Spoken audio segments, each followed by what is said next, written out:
Euskal Herrira itzuli.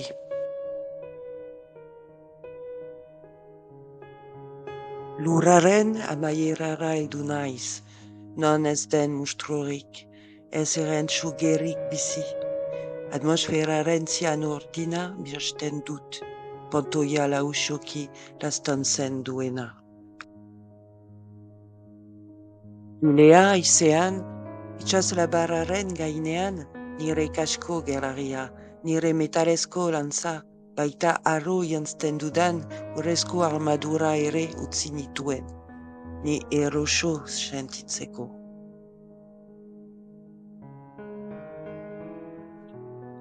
Nire herrialde ederrera itzuli naiz, nire bihotzari hitz egiten diona, urak irentsitako, erugabeak hiltzen dituen, imperio tiranikotik urrun.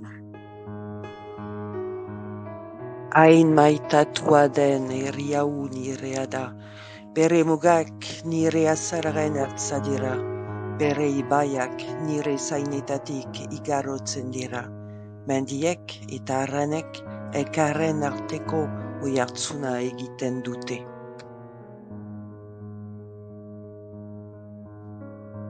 Han infernua jasan behar izan nuen, nire soldaduak erortzen ikusi nituen, otoitz egiten zidaten, eskudartarak, zerurantz luzaturik, odol baino honetan nik erriotzez askatzea.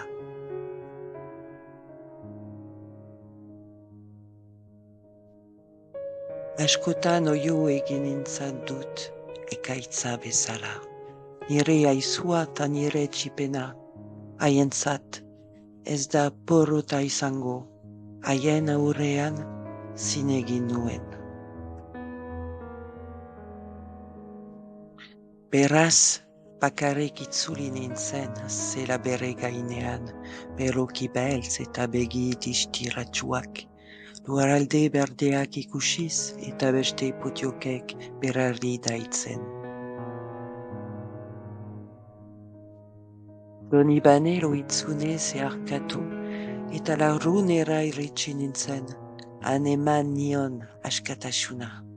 Haizean, nire zoritxarreko lagunak itxas labarreran zoinez joaten ikusi ninduen.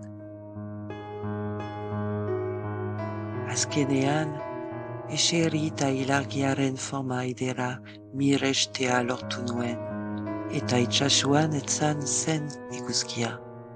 Arratseko betetasuna, luma baten lehuntasuna.